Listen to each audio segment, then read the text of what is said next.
Muy buenas noches, bienvenidos todos a nuestro cuarto episodio de este espectacular programa Embajadores de la Verdad. Hemos venido teniendo una serie de capítulos enfocados directamente a la disforia de género, a todo este tema de la reafirmación, a todo este tema de las consecuencias, que sí, que no, cómo llevar una terapia psicológica apta para todo este tipo de situaciones. Bueno, como es costumbre, tenemos un invitado especialísimo en esta noche. Les voy a presentar ya en un momento a Sebastián. Sebastián Gómez, como médico, viene a darnos una perspectiva mucho más amplia desde su enfoque, que es prácticamente lo que nos faltaba como para cerrar de alguna manera este ciclo en cuanto a la ideología de género. Hoy vamos a tener un programa demasiado especial. Los invito a que se queden hasta el final, a que nos sigan en nuestras redes, como se los he venido diciendo siempre, se los voy a decir ahora, se los voy a decir al final, que nos acompañen, que nos apoyen, que difundan estos videos que estamos haciendo, estos en vivo que estamos llevando a cabo para ustedes, para que ustedes puedan entender un poco más qué es lo que está sucediendo con nosotros, qué es lo que quieren hacer con el país, con nuestros niños, en cuanto a todos estos temas de ideología de género, cómo abordar, a quién buscar, qué pensar, es cierto, no es cierto. Entonces hoy tendremos un programa demasiado especial porque estaremos viendo desde la parte médica un tema muy especial, que es intervenciones de reafirmación de género, causas y consecuencias. Entonces ya sin más preámbulo, les presento a Sebastián Gómez, médico. Muy buenas noches, bienvenidos a todos. Gracias por estar ahí tras esa pantalla. Agradecemos mucho que tengan la disponibilidad de tiempo para aprender y también agradecer pues por la invitación a embajadores de la verdad y a conciudadanos eh, que crean que haya algo interesante que ahondar al respecto. Sí, es demasiado interesante, Sebas, porque creo que no solamente, bueno, la gente del común, padres que quizás están atravesando por este tipo de situaciones con sus hijos, que aunque no lo querían, puedan estar pues atravesando, valga la redundancia, este tipo de situaciones y que no sepan qué hacer, no saben a qué enfrentar, a qué se enfrentan, qué está sucediendo, qué les están diciendo, es verdad, es mentira a nivel médico, tiene consecuencias, no tiene consecuencias, qué pasará posterior, habrán ciertas cosas que hacer, qué podemos evitar, cuál es la realidad, los médicos qué ocultan, porque pues hablándolo desde mi parte personal y ya lo veremos más adelante, Sebas, ha sido algo que nos han ocultado, que la verdad completa no se ha dicho acerca de todas estas terapias de reemplazo hormonal, ya cuando estamos hablando pues propiamente de inyecciones o de testosterona o progesterona, ¿no? Entonces, para iniciar, Sebas, me gustaría que nos pudieras contar cómo es que se toman las decisiones médicas respecto a estos temas. Bueno, pues sí, efectivamente, como tú lo decías, pues la idea es, digamos que hablar de las consecuencias que traen pues como todas estas terapias, pero para de pronto contextualizar un poco mejor, sería hablar primero de las causas que hay y que subyacen detrás.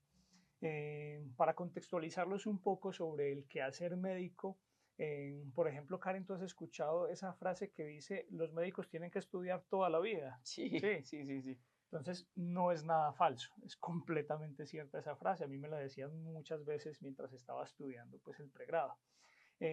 Sucede que en aras pues, de una actualización constante para que el proceder científico sea más correcto, pues los médicos continuamente vamos a tener que estar volviendo a las bases de quienes estudian a través de ciertas cosas que ya vamos a ver, todas las patologías en medicina Sí. para nosotros leer eso y de acuerdo a eso, pues basar nuestro quehacer, ¿cierto? Entonces, en ese sentido, ¿cuáles son las bases a las que uno como médico tiene que acudir? Uno básicamente acude a las asociaciones médico-científicas Sí. que se encargan de actualizar periódicamente, algunas lo hacen año tras año, otras lo hacen cada 5 años, sobre la enfermedad en cuestión de la que uno quiere actualizar, ¿cierto? Entonces, Por citar algunos ejemplos, está la Sociedad Europea de Cardiología, que está publicando las guías del tromboembolismo pulmonar, que la última fue del 2019. Tú has visto, por ejemplo, en las películas esa reanimación Sí, cardiopulmonar sí. que hacen, ¿cierto? Eso también los médicos tenemos que estar continuamente actualizándonos. La última actualización fue de la Asociación Americana del Corazón, American Heart Association, del 2023. Pasa lo mismo, por ejemplo, con osteoporosis de la Asociación Médica Canadiense. Pasa con la diabetes de la Asociación Americana de la Diabetes, que la actualización de ellos es año tras año. Entonces uno tiene que estar pendiente de qué va saliendo para que las conductas con sus pacientes sean las más acertadas según la evidencia disponible a día de hoy, Claro. ¿cierto? Entonces digamos que esa es como la manera en la que uno tiene de tomar las decisiones en medicina. Sí. Pero entonces, en cuanto a lo que nos atañe el día de hoy, es el diagnóstico de disforia de género. Ponía como ejemplo la diabetes, la tromboembolia pulmonar, la osteoporosis, ¿cierto?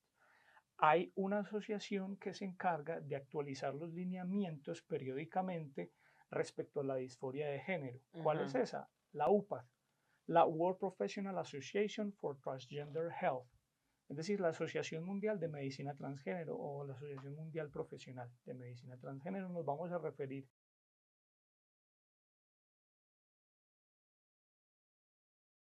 a ella a partir de ahora como Ajá. la UPAD, ¿sí? La UPA. Ok. Para que Entonces, todos tengan claro y vayan entendiendo, para que vayan teniendo como términos claros, entonces nos vamos a referir de ahora en adelante como la UPA.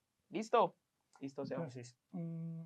entonces ya la UPAD es quien se encarga de eh, mantener unos protocolos actualizados para que la práctica mundial de la medicina esté estandarizada y pormenorizada de acuerdo a las condiciones clínicas de cada paciente, de tal manera que en cualquier enfermedad, con un paciente en las mismas condiciones, se tome la misma decisión acá en Colombia, en España, en Ecuador o en la China, ¿cierto? Donde sea.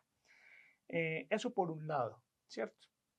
Por el otro, habría que ver entonces qué métodos utiliza la medicina para poder sacar a flote esas actualizaciones que utilizan las asociaciones médico-científicas. Entonces, para eso, la medicina recurre a algo que se llaman los estudios epidemiológicos, ¿sí? Que los hay de muchas variadas categorías y se pueden clasificar de muchas maneras. Por ejemplo, si vamos a hablar en cuanto al tiempo de medición o el número de mediciones, la medicina utiliza o los parametriza en los estudios que son longitudinales y los estudios que son transversales. Es un ejemplo que digamos de tipos de estudios que existen en medicina. Sí. Entonces, por ejemplo, los estudios longitudinales, como su nombre lo indica, son más largos en el tiempo, ¿cierto? Y normalmente involucran periodos de meses o de años y, como lo decía, el número de mediciones. Entonces, el número de mediciones son mucho más amplias. Ajá, sí, son desde luego, obviamente, pues más frecuentes o más numerosas, ¿sí? En los estudios transversales es una única medición en el tiempo. Entonces, si yo tengo un periodo de 5 años y hago un seguimiento de los pacientes cada 6 meses, entonces tengo un estudio longitudinal. Pero si tengo el mismo periodo de tiempo, pero hago el estudio el 12 de junio del 2026, es un estudio transversal porque lo hice una única vez Una en el única tiempo, vez. ¿cierto? Es como este ejemplo, un video. Un video completo sería el estudio longitudinal, ¿cierto? Y si tú de ese video tomas un pantallazo, eso sería un Sería estudio ya transversal. transversal, ¿cierto? ¿A qué voy con este ejemplo? Los estudios transversales sí te dan información, pero se quedan un poquito limitados. Si tú le tomas un pantallazo al video, puedes ver que ahí estuvo Karen, ahí estuvo Sebastián, estaban vestidos de cierta manera, había ciertos objetos Pero sobre la no hay mesa, pero mayor nada más. O información al sea, respecto. no me Ok. dice, por ejemplo, qué contenía la conversación o cosas por el estilo. En cambio, si yo hago un estudio longitudinal, si me veo el video completo, puedo decir, en tal parte, esto, ¿cierto? Así con los estudios. Esa es una manera de categorizar los estudios, pero hay otras, ¿cierto? Entonces, por ejemplo, está en los estudios que se categorizan en cuanto a si hay o no intervención, es decir, si doy o no un medicamento. Si yo doy un medicamento es un estudio experimental. Si no doy un medicamento quiere decir que durante el periodo de estudio simplemente me dedico a observar lo que pasa. Entonces son estudios observacionales. Observacionales o experimentales, ¿cierto? Ujú. En cuanto al grupo de los que se evalúan, si es un solo grupo o son varios. Entonces, por ejemplo, si es un solo grupo, son estudios descriptivos, que simplemente me dedico a describir lo que encuentro en esa población. Y si son varios grupos, son analíticos, porque empiezo a hacer comparaciones entre varias poblaciones, Ujú. ¿cierto? Sí. De pronto esto es un poquito muy técnico, pero va a ser necesario que de pronto lo entendamos. Y a lo que quiero llegar es que nos demos cuenta de la cantidad de estudios que hay disponibles por hacer en medicina para probar científicamente algo, ¿cierto? Sí. Entonces, eso es lo que se utiliza. Los estudios que básicamente hacen recomendaciones, arrojan en sus desenlaces recomendaciones para que sean adoptados por las sociedades científicas y Ujú. los médicos pues ya podamos actualizarnos leyendo esa última guía, por ejemplo, de la reanimación cardiopulmonar del 2023 y ver, entonces, por ejemplo, qué cambió frente a lo que se venía haciendo, qué es mejor dejar de hacer o hacerlo de otra manera y qué cosas de las que no estábamos haciendo sería bueno empezar a Empezar a hacer, hacer. ¿cierto? Todas esas cosas que te venía contando, les venía contando, es lo que en medicina toma el término de medicina basada en la evidencia, o MBE, ¿cierto? Ajá. Que eso es lo que logra pues precisamente estandarizar las conductas frente a las condiciones clínicas de los pacientes a nivel mundial. Perfecto. Es demasiado importante, Sebas, conocer este tipo de situaciones porque a veces nos quedamos cortos sin conocer realmente de dónde salen los estudios, en qué se basa la medicina principalmente para, para salir a decir o afrontar X o Y situaciones en diferentes temas. Ujú. Estabas hablando, Sebas, de temas demasiado importantes, ¿cierto? Pero me gustaría que nos hablaras un poco más acerca de la UPAD. Perfecto, sí. En este caso, ya que estabas hablando, pues, en términos de investigación, ¿cierto? Ujú. Profundizando un poco más en términos de investigación, todo lo que les llega, la actualización. ¿Qué es eso que saca la UPAD referente o cómo se basan ustedes de pronto en este tipo de estudios que ellos pueden estar arrojando para conocimiento o actualización de ustedes en el tema de la medicina? Cuéntanos un poco más este tema pues de la UPAD y cómo lo ven ustedes, cómo lo manejan desde la medicina, qué tipo de estudios, qué dejar de hacer, qué hacer. Ahóndanos un poco más sobre esto. Bueno, perfecto, sí. Hay algo importante por decir, eh, puesto que, como lo decía, como toda sociedad médico-científica, quiero que se tenga bien en cuenta ese apelativo médico-científica, sociedad o asociación médico-científica, pues la idea es que paulatinamente vaya recogiendo las actualizaciones de esas investigaciones y las lance pues para la práctica de la medicina mundial.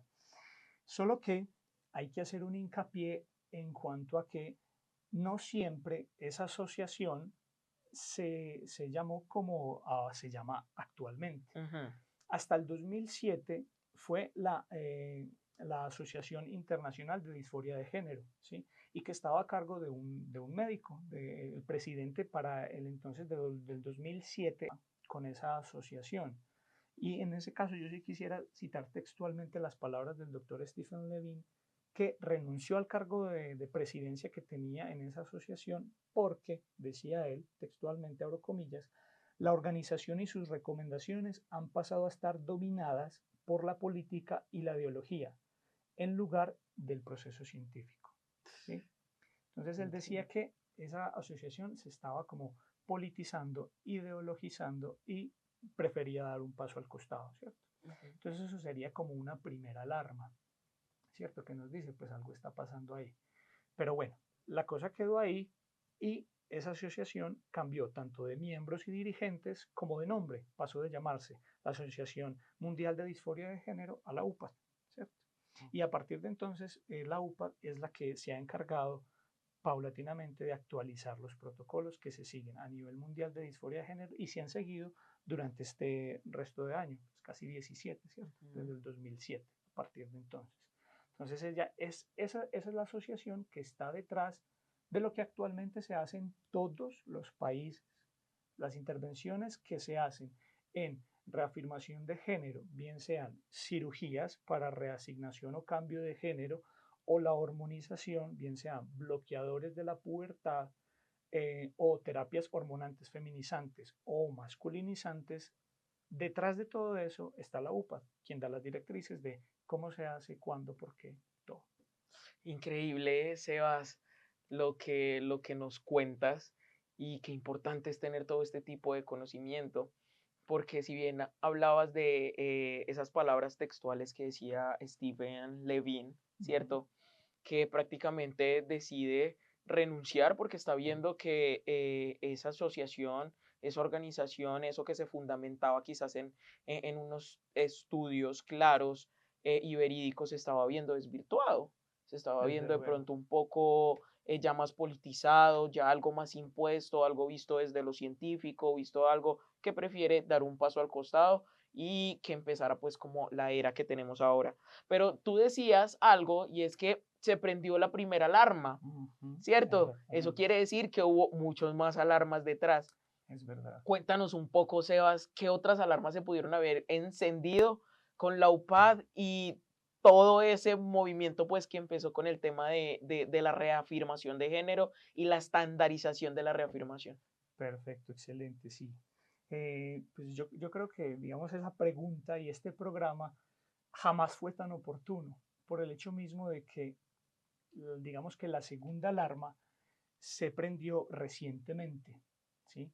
Resulta que el 3 de marzo del año en curso, 2024, una asociación internacional sin ánimo de lucro llamada Environmental Progress sacó a la luz un documento titulado Los archivos UPAD, ¿sí? En los que hacía hincapié sobre las intervenciones quirúrgicas y de hormonización pseudocientíficas llevadas a cabo en niños, adolescentes y adultos vulnerables. ¿Sí? Sí. ¿Qué arrojaron estos archivos que se filtraron? Que precisamente esa asociación no estaba siguiendo los lineamientos de medicina basada en la evidencia. Y dentro del documento se puede ver cómo a medida que avanza el tiempo, pues habían estado improvisando tratamientos e intervenciones con sus pacientes, ¿sí? Lo cual nos lleva a decir que pues no cumple o no cumpliría con las características de una asociación médico-científica, ¿sí? Por el hecho de que, digamos, están básicamente experimentando, ¿cierto? Entonces, para mí, según lo que se filtró, pues sería una asociación que no hace ciencia ni hace medicina. Es, y que sus protocolos se han estado utilizando, mira, por 17 años, ¿cierto? Que no es poco, es bastante tiempo, ¿cierto? Entonces, para ponerte un ejemplo, tú te montarías a un avión en la que su ingeniero aeronáutico te dice, mira, este avión tiene la capacidad de llevarte más rápido a Madrid, pero, te dice el ingeniero aeronáutico, no ha sido probado en condiciones reales ni de laboratorio, por lo cual su aerodinámica podría fallar. ¿Tú te montarías? No lo dudaría mucho, lo dudaría mucho, sí, ¿Cierto? claro, no sería nada seguro, Exacto. pues Cuando menos uno lo dudaría, ¿cierto? sí, Y desde luego, si no existe otra alternativa, uno mejor no viaja, ¿cierto? Porque no vaya a totalmente. ser y se caiga ese avión, ¿cierto? Entonces, eso fue una segunda alarma o un segundo aviso que prendió las alarmas más aún sobre el hecho de que, venga, aquí ya hay un precedente. En 2007 pasó esto con su presidente, Stephen Levine, y ahora sale esto. Ahí hay cosas para ahondar al respecto. Y tú tocabas una parte demasiado importante, Sebas, y es que nos contabas, nos decías que no hacen ciencia, ¿cierto? Ujú. Ni hacen medicina. Entonces sí me gustaría que me contaras un poco más qué piensas sobre esto. O sea, ¿por qué crees que es así? Pero entonces empecemos por responder por qué no hacen ciencia. Vale, perfecto, sí.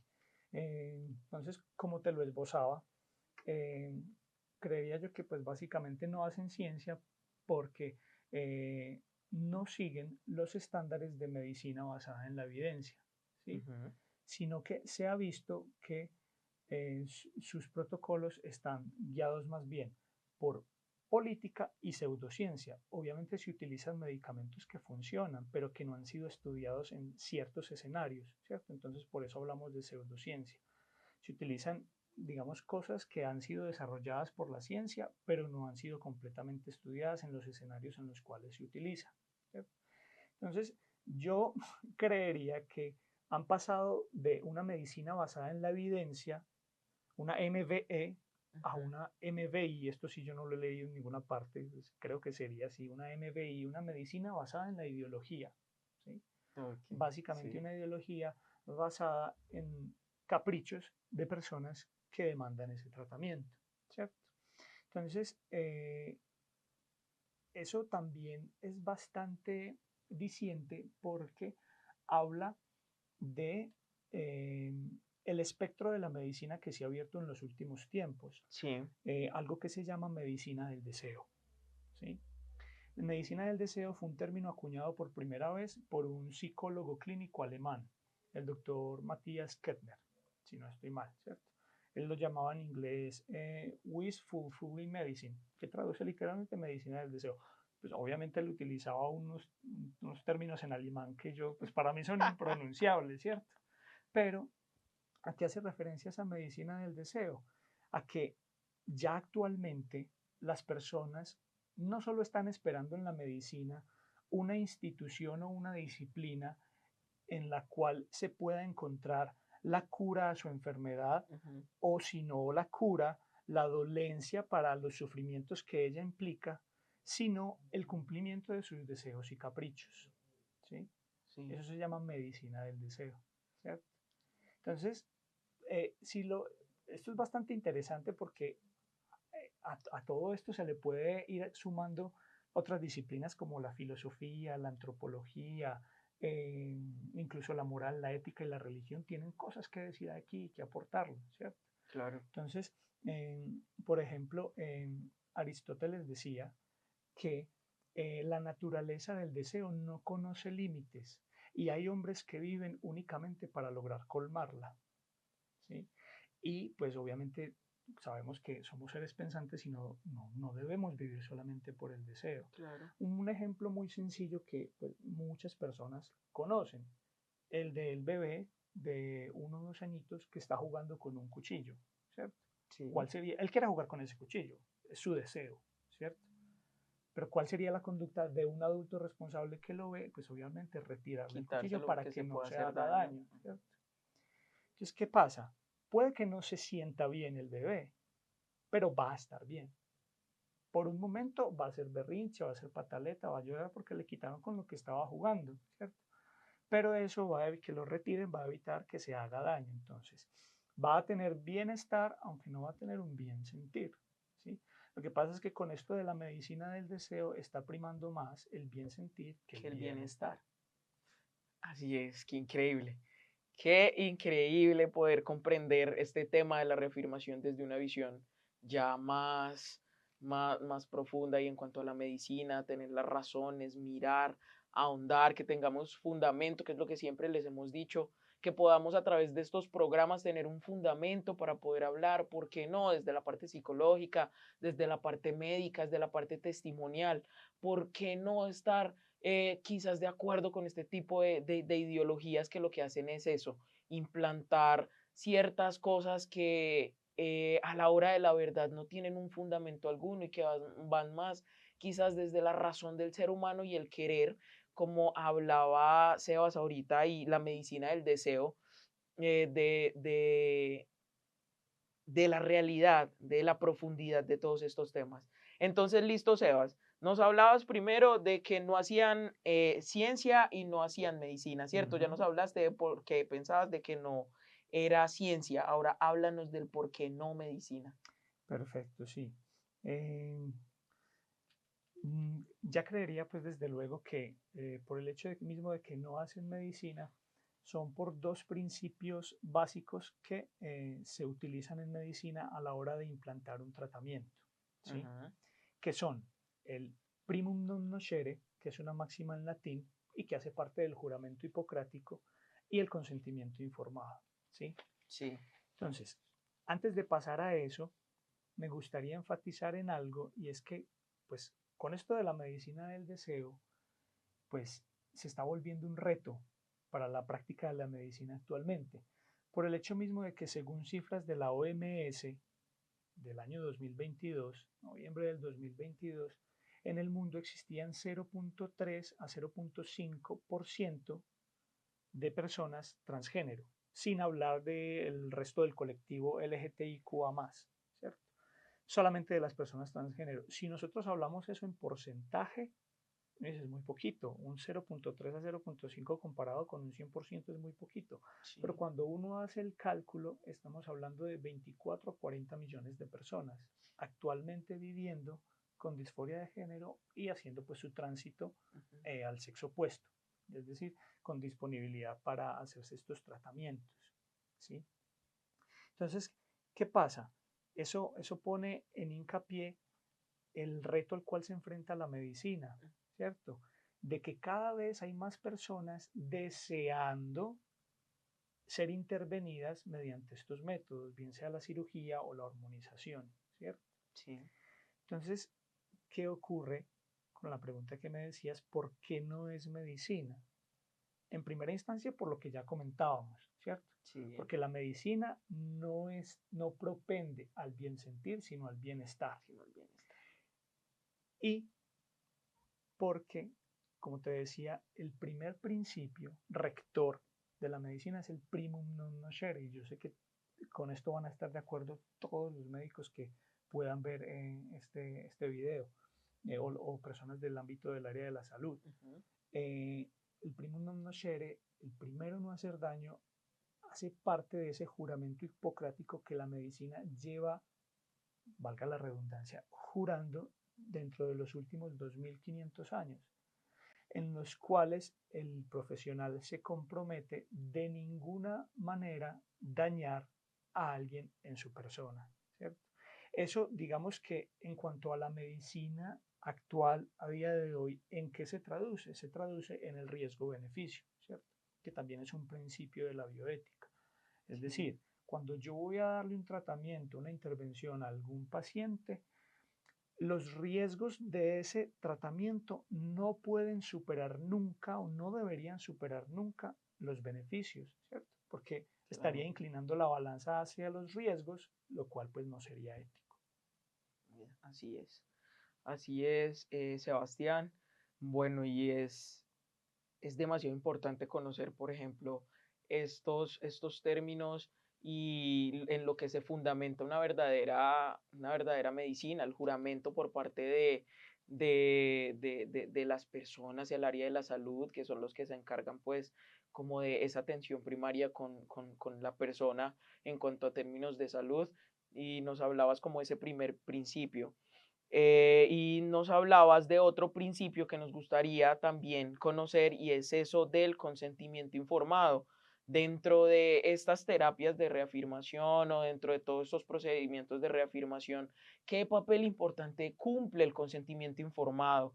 Ya estamos viendo de que, bueno, tanto en adultos, pero ahora en los niños, o sea, ¿qué hay que tener claro, importante y contundente, pues nosotros, en cuanto al tema del consentimiento informado? A veces hasta puede pasar por alto, a veces desconocemos este tema del Ujú. consentimiento dentro de la medicina y dentro del tratamiento con un ser humano, con una persona de inicio de algún tipo de proceso. ¿Qué tan importante es el tema del consentimiento informado? Se vas a hablar ya un poco más sobre este tema. Perfecto, claro que sí. Pues mira, resulta que pues puede ser la primera vez que algunas de las personas que nos están viendo se enfrentan a este término, consentimiento informado. Entonces, si vamos a hablar de él, sería preciso primero definirlo. Para ello me voy a servir y voy a citar textualmente el manual ético de la Asociación Americana de Médicos, ¿sí? Ujú. Dice la Asociación Americana de Médicos en su manual ético: el consentimiento informado consiste en la explicación a un paciente atento y mentalmente competente, hágase énfasis en eso, atento y mentalmente competente, de la naturaleza de su enfermedad, así como del balance entre los efectos de la misma y los riesgos y beneficios de los procedimientos terapéuticos recomendados, para a continuación solicitarle su aprobación para ser sometido a estos procedimientos. La presentación de la información al paciente debe ser comprensible y no sesgada. La colaboración del paciente debe ser seguida sin coerción. El médico no debe sacar partido de su potencial dominancia psicológica sobre el paciente, ¿cierto? Entonces mira que ahí hay cosas que ya de entrada nos sientan las bases sobre lo que significa el consentimiento informado. Entonces el consentimiento informado es ese procedimiento o ese requisito mejor que se tiene en cuenta antes de todos los procedimientos médicos, a todas las personas que han sido intervenidas quirúrgicamente o incluso que se les haya hecho un procedimiento, bien sea menor o mayor, ambulatorio o no, pues se les firma un consentimiento informado donde se les avisa y notifica de manera pormenorizada qué se espera de la cirugía, cuáles podrían ser las complicaciones, ¿cierto? Sí. Como para que de una manera informada esa persona tome la decisión, ¿sí? ¿Qué sucedió? ¿Y qué tiene que ver con la UPAD esto que estamos hablando y por qué decimos que no hace medicina?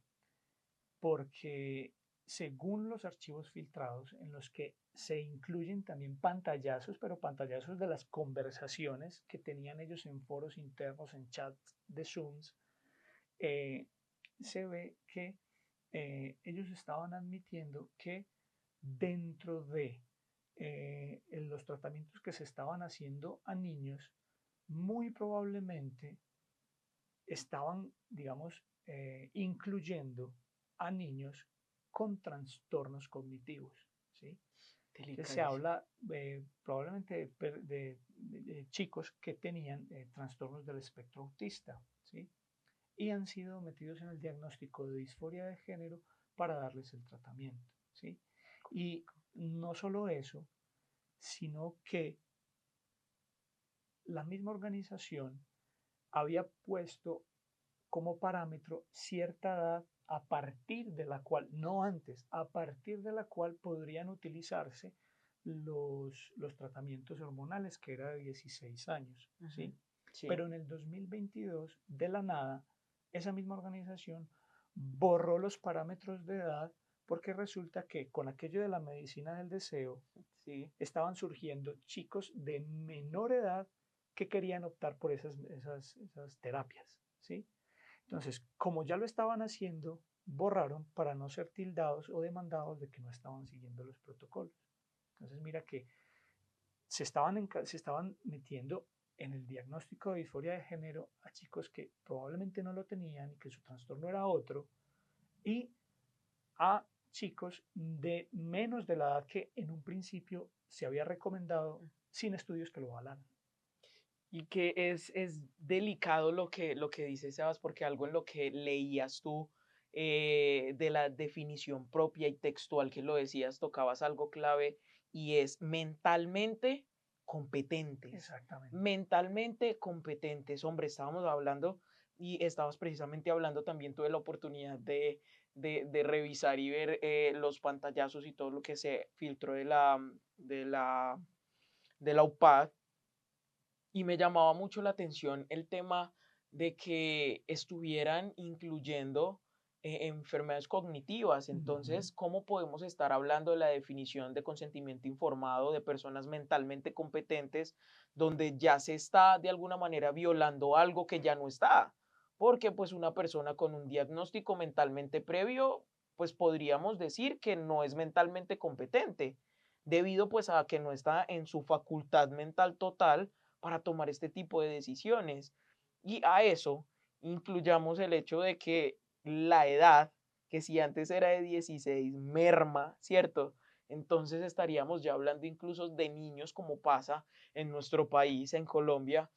Creo que pasa en muchos de los países donde la ley trans se ha querido eh, incluir o meter de manera democrática, y es que ya estamos viendo niños incluso de 6 años realizándose exámenes y realizando terapia de reemplazo hormonal con bloqueadores de pubertad.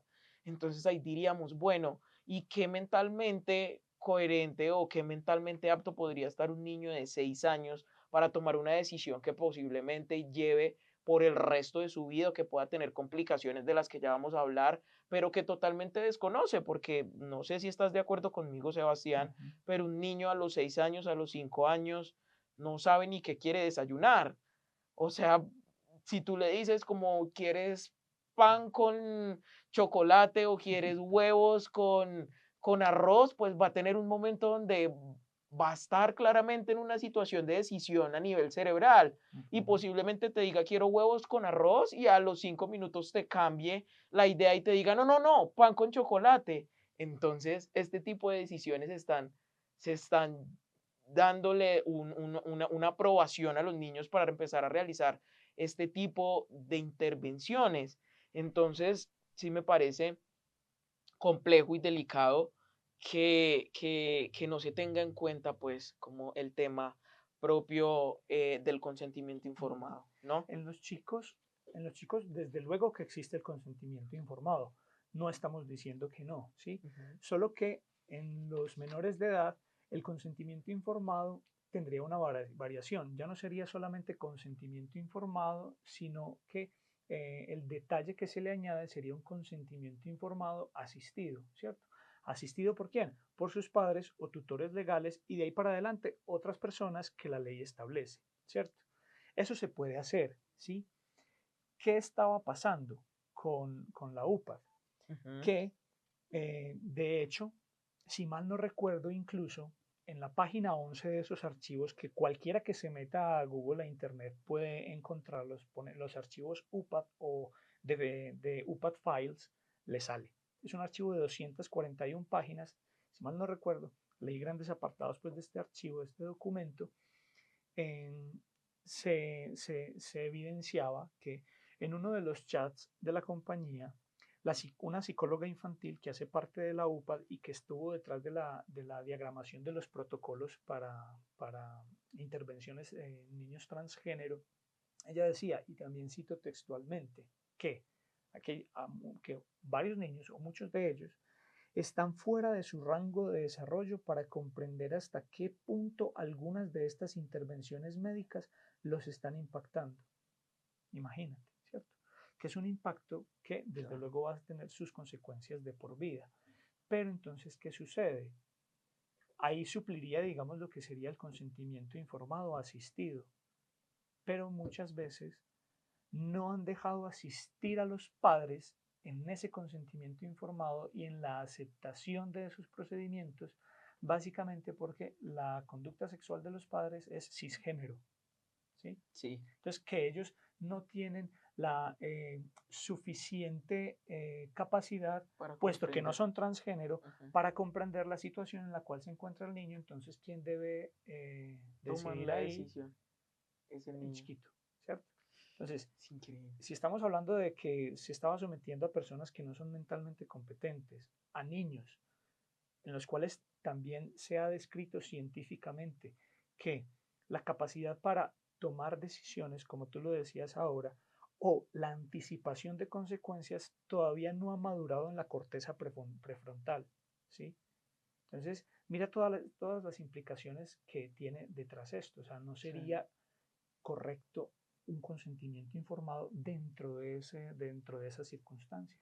Claro, y bien complejo lo que decías del consentimiento informado asistido, que eso ya relegaría o quitaría de alguna manera como esa patria potestad de los padres a decir en sus hijos y lo que es bien, y ya con un análisis más profundo el tema de las consecuencias y todo lo que trae consigo, que ya lo vamos a ver, que sí Ujú. quisiéramos que entráramos como en eso, Sebas. Entonces, es mirar, es que tengamos en cuenta, vuelvo y les digo, en nuestro país estamos en un momento crucial en cuanto a un tema de un proyecto de ley que incluso se vería vulnerado el tema de los padres, porque se verían ya no solamente incapacitados para tomar X decisión sobre si su hijo decide realizarse algún cambio, sino que se penalizaría el hecho de que algún padre pudiera tomar acciones o guía en cuanto a su hijo y estas posiciones. Entonces, para que también tengamos en cuenta en nuestro país cómo se están manejando estos temas. Pero ya para entrar un poquito en contexto, Sebas, de las consecuencias, ¿cierto? Ya vimos Sí, como las claro. causas y ya profundizamos todo este tema que es demasiado importante para que ustedes puedan comprender la raíz de que cuando se habla de unas consecuencias, de X enfermedades que pueden resultar del hecho de este tipo de reafirmaciones, no es porque alguien se las haya inventado, sino porque tienen una base. Como decía Sebastián al inicio, hay unas asociaciones que se encargan por medio de unos estudios, de algo totalmente verificable, de sacar, de decir, de hablarnos a nosotros con claridad y que les permite a ellos como profesionales de la salud identificarlos. Entonces, Sebas, cuéntanos ya cuáles serían esas consecuencias de las intervenciones de reafirmación de género, ya entrando en materia. Perfecto, sí. Todo lo que hablamos hasta ahora nos va a servir para entender lo que son, pues desde luego, las consecuencias que podrían tener este tipo de intervenciones, ¿cierto? Eh, Sin embargo, también quiero hacer hincapié en algo que me parece bastante diciente.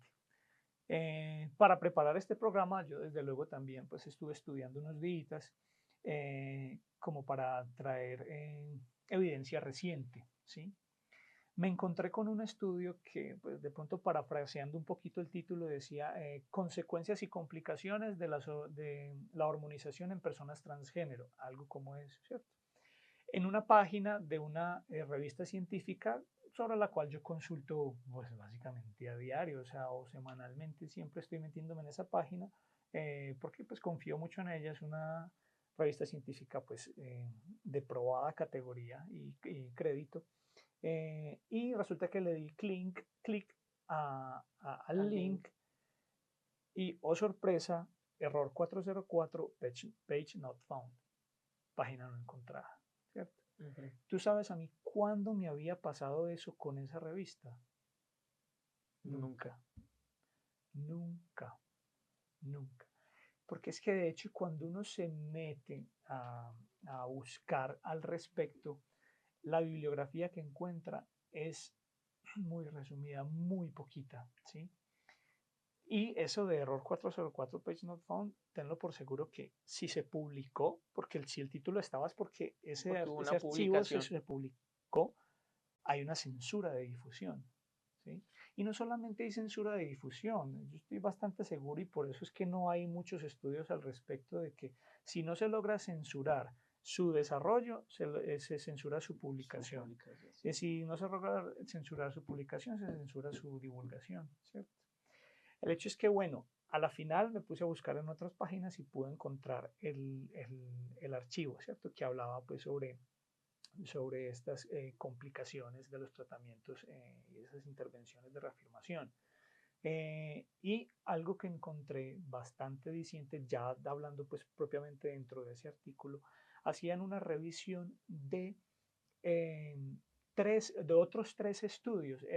Ese estudio que yo revisé era una Sí. revisión bibliográfica de la literatura, así se llama en ciencia, digamos, revisión bibliográfica de la literatura acerca de este tema en Ujú. cuestión, que analizaban otros 13 estudios de terapia hormonal masculinizante, sobre todo, desde el 2016 hasta el 2021, ¿cierto? Ujú. Cuando hablamos de terapia hormonal masculinizante, es un FTM, o sea, de mujer a hombre.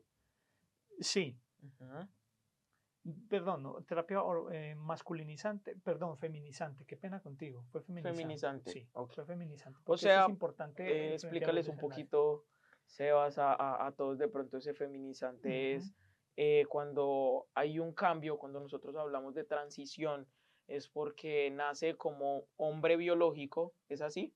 Nace ujú. como hombre biológico y al hacer un tránsito, o sea, hace un cambio, ese cambio en cuanto al tema de terapia de reemplazo hormonal o ya sea bloqueadores de pubertad, con estrógenos y demás para hacer cambio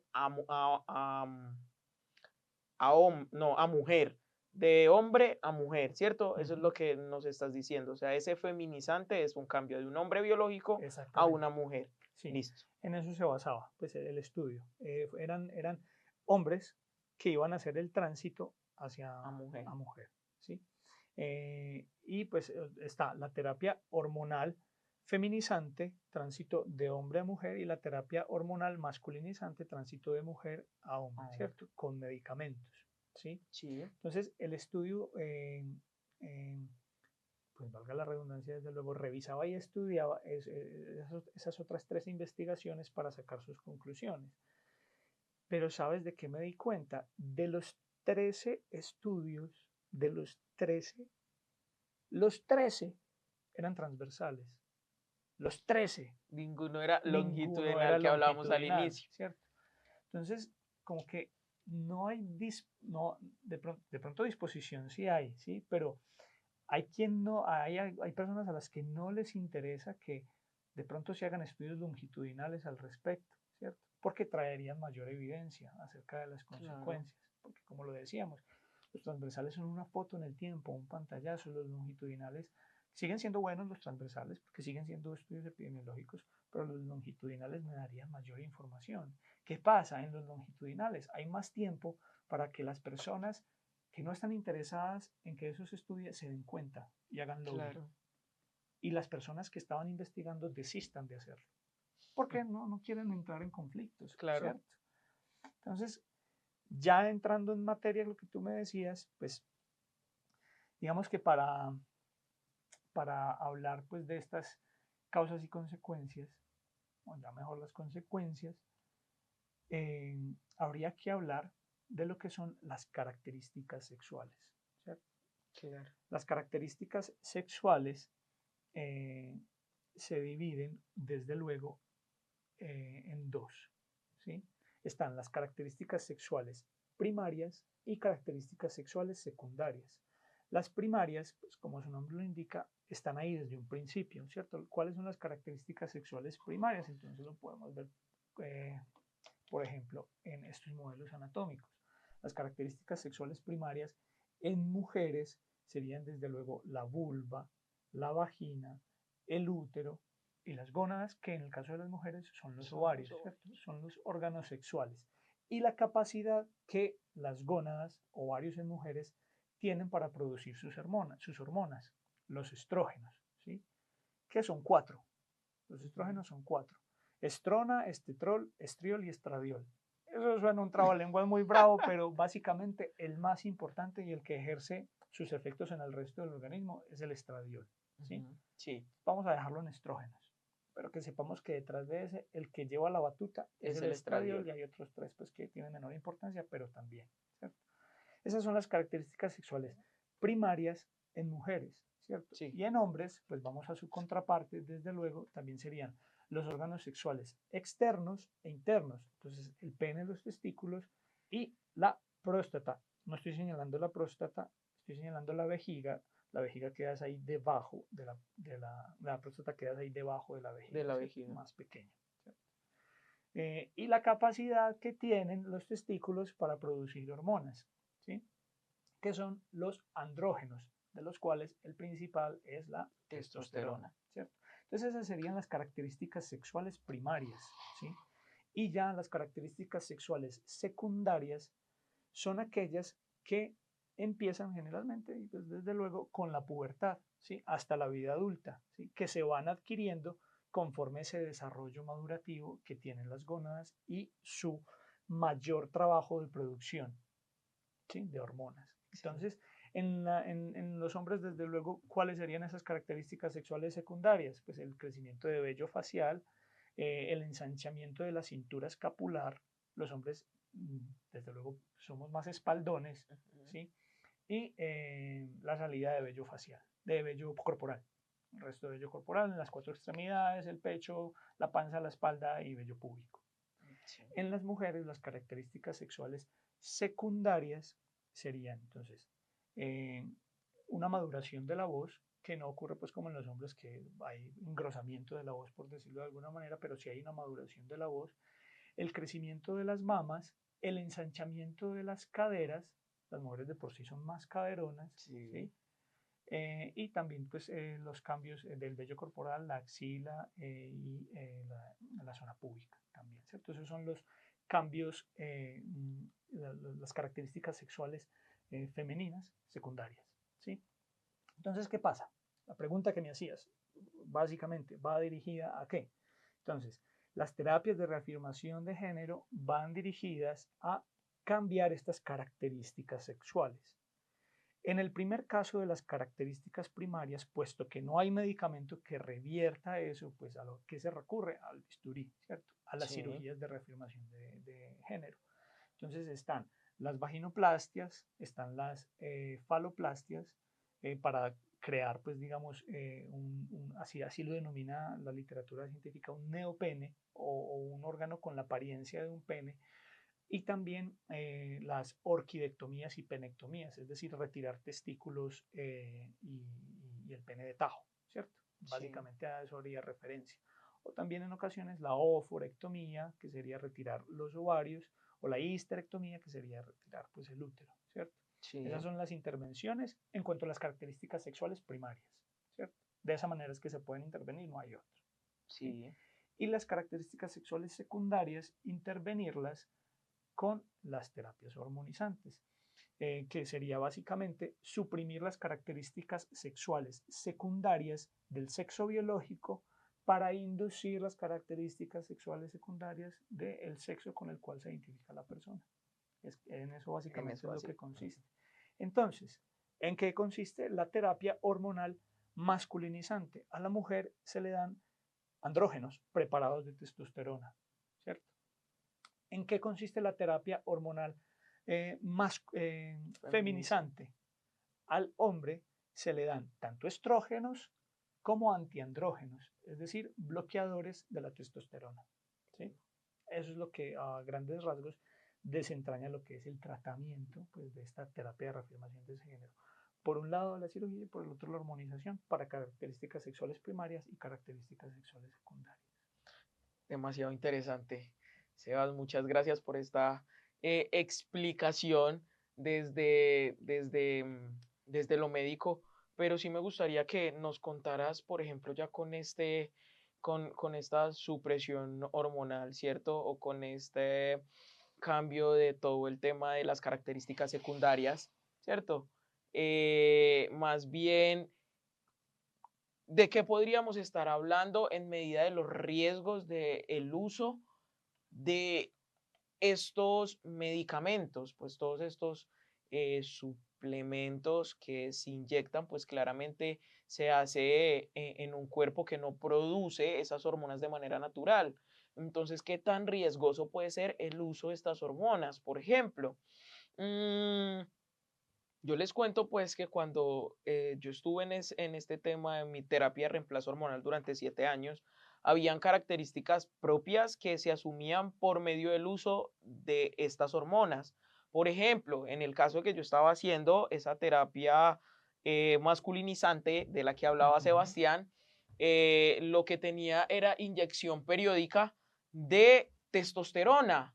Como claramente es una hormona propiamente que produce el varón, el hombre, la mujer, o por lo menos en este caso yo, empecé a tener ciertas características de masculinas. Entonces también se generaba ese tipo de cosas que decía Sebas en esa manifestación, pues como secundaria, que era el vello facial, el engrosamiento de la voz, la ausencia del periodo menstrual, la redistribución corporal, pues de la grasa corporal, pero no suficiente con esto, también hay ciertos riesgos como riesgo de, no sé, infarto cerebral, ya más profundamente una probabilidad mucho más alta de riesgo, una probabilidad mucho más alta de un infarto, el aumento pues de la grasa corporal por el uso de este tipo de sustancias, no sé, Uh cuéntanos -huh. un poco sobre eso, Sebas, para ir cerrando, pues para que las personas también comprendan que hay ciertos efectos, pero también hay ciertas consecuencias a largo plazo por el uso de las hormonas, que no es algo simplemente de te inyectas y ya está, sino que esto puede llevar consigo incluso alopecia también. He conocido muchos Ujú, casos en el tema del tránsito de mujer a hombre que ya han sufrido de alopecia, que tienen obesidad, se ha aumentado, diabetes, jaquecas, los dolores de cabeza son impresionantes. Bueno, una cantidad de consecuencias, pero ya tú desde la desde medicina nos luego. puedes contar un poco más. Es verdad, es mentira, eso es que se lo están inventando, muchos pensarán y dirán como no, pero eso no pasa, eso no me pasó a mí, pero sí me gustaría que nos contaras un Ujú. poco más al respecto. Claro que sí. Un detalle para no olvidar, que, pues, que quisiera comentarles también es que el estudio del cual les hablaba, que tenía en cuenta tres estudios precedentes y los cuales analizaba, eh, demostraba que eh, un 82,9% de los pacientes, casi un 83% más del 80%, se autohormonaban antes de llegar a la cita con medicina especializada que está a cargo de un endocrinólogo, ¿cierto? Sí, Y a veces se autohormonaban con lo que encontraban en internet, con la experiencia empírica que, digamos, obtenía o le decían otros transexuales y hacían. Y habían personas que tomaban una dosis supraterapéutica, hasta 8 pastillas al día, ¿cierto? Digamos, en su anhelo de verse como el sexo opuesto. Y eso, desde luego, pues puede traer todavía peores consecuencias, ¿sí? Eso es como un datico que quería resaltar porque mira hasta qué punto nos puede llevar esa medicina del deseo, ¿cierto? claro. Entonces, en cuanto a la pregunta que me decía, yo creo que ya las consecuencias podrían básicamente categorizarse.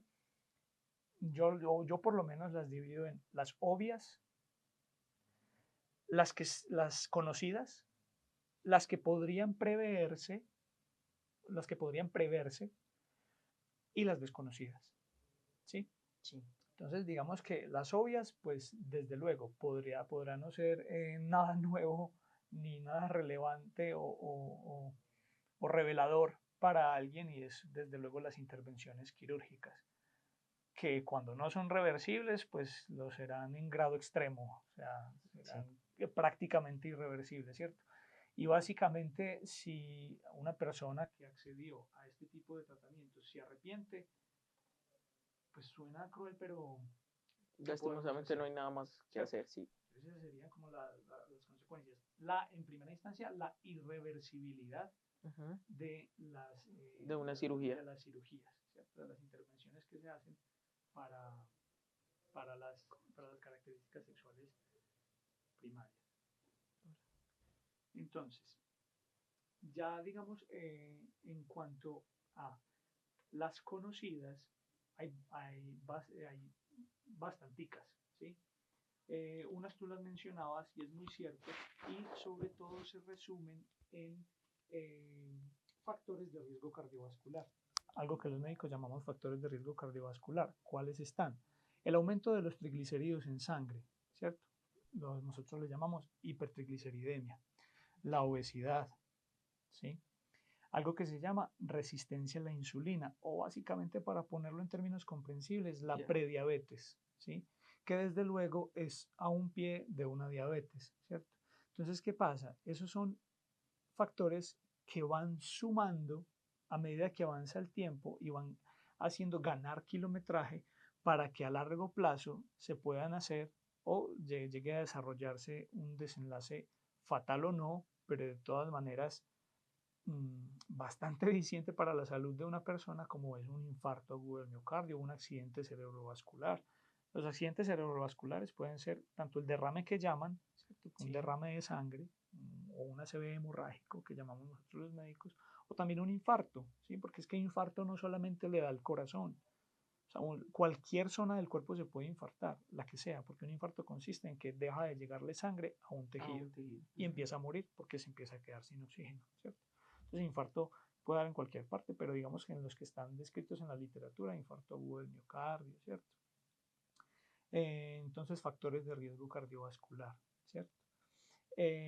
Hay otro factor que resalta mucho, otro desenlace o complicación que resalta mucho en las terapias hormonales feminizantes. por el uso de los estrógenos, ¿sí? Sí. Y es que resulta que nosotros tenemos una glándula en el cerebro que se llama la glándula pituitaria o la Sí. hipófisis, ¿sí? Esa glándula tiene algunas células que esas células, el término es células lactotropas, básicamente que responden en mayor medida a la concentración de estrógenos, ¿cierto? Y eso lleva a la producción, digamos que más elevada de lo normal, de prolactina, que es una hormona. Sí. Básicamente la hormona que toma la batuta sobre la lactancia materna. Entonces digamos que un efecto adverso leve de esa hiperprolactinemia o elevación de la prolactina en sangre sería algo que nosotros los médicos denominamos galactorrea y es la secreción de leche a través del pezón, ¿cierto? Eso sería un Masculino, cambio en este masculino, caso. ¿cierto? Ok, ¿Sí? por Alguien el que uso está de los haciendo estrógenos. exactamente por el uso de los estrógenos. Pero eso es tan cierto que en los en los controles periódicos que se tienen con esos pacientes que llevan esos tratamientos, se deben monitorizar los niveles de prolactina en sangre, prolactinemia, así le llamamos. Ujú. Porque si esos niveles son muy altos, son excesivamente altos, quiere decir que algo está pasando con esas células de la hipófisis, de la glándula pituitaria, que más o menos queda en una región del cráneo en la que está, digamos, en donde se intersecta. Si tú formas una línea desde la región que estoy formando aquí, que sería el tabique nasal, algo que nosotros los médicos denominamos la glabela, y esta región más o menos de la sien un poquito más abajo, hay una estructura ósea que se denomina la silla turca. La hipófisis descansa ahí, es como una silla sobre la cual ella estaría descansando.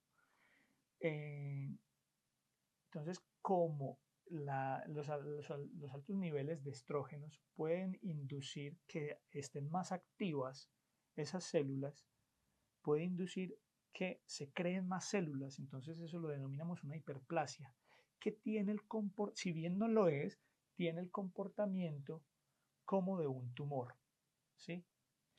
¿Y cuál es el grandísimo pero? Que por ahí también pasan los nervios ópticos con una estructura que se denomina el quiasma óptico. Entonces Sí, que puede es el cruce comprometer de... también Ujú. el campo visual, ¿cierto? La visión de los pacientes puede verse comprometida. Demasiado complejo todo esto, Seba, así que quizás muchas veces desconocemos, ¿cierto? Que Ujú. no llegamos quizás a saber cuáles pueden ser esas grandes consecuencias que puede traer consigo el uso de las hormonas y más, por ejemplo, que tú decías que la mayoría llegan a una cita, pero ya previo habían tenido una automedicación. Logrando así inyectarse pues ciertos porcentajes de más, porque pues sí es cierto, lo primero que se hace es como una medición a endocrinología para mirar tu nivel hormonal y cómo estás en cuerpo para sí mismo. Ellos te puedan suministrar pues la dosis adecuada con la periodicidad adecuada para el reemplazo hormonal. Entonces lo importante que es conocer que sí hay consecuencias, que sí hay riesgos en los que se deriva todo este tema de la hormonización. Entonces, nada, es invitarlos a ustedes ya para terminar y agradecerle a Sebas por estarnos acompañando, que bienvenidísimo en este programa de Embajadores de la Verdad. Cuando quieras volver, Sebas, a hablar de temas específicos que atañen a lo que podamos estar viviendo, bienvenido. Nada, a ustedes agradecerles profundamente por estar ahí, pendientes, por favor, véanse todos los programas que tenemos para ustedes, para que se informen, para que estén ahí para que sepan qué hacer, cómo responder. Vamos a pasarles toda esta información que hablamos acá con Sebas para que ustedes miren, para que ustedes también puedan investigar. No se olviden, por favor, de escribir al número que aparecerá en pantalla para que hagan sus preguntas, para que se unan a nuestra comunidad, así como les dije en el inicio. Nosotros estamos acá para hacer comunidad, para que crezcamos y aprendamos juntos. Entonces, nada, conéctense por favor, mírense todos estos videos, también ya saben del curso que vamos a tener para padres, para que estén súper pendientes, para que puedan acceder a él, esto todo lo enviamos por nuestra comunidad, entonces Bienvenidos todos los que están llegando apenas, los que se han visto desde el primer programa. Queremos estar ahí para que ustedes también sean embajadores de la verdad. Muy buenas noches, muchas gracias, Sebas, muchas gracias por haber estado con nosotros. Muchas gracias.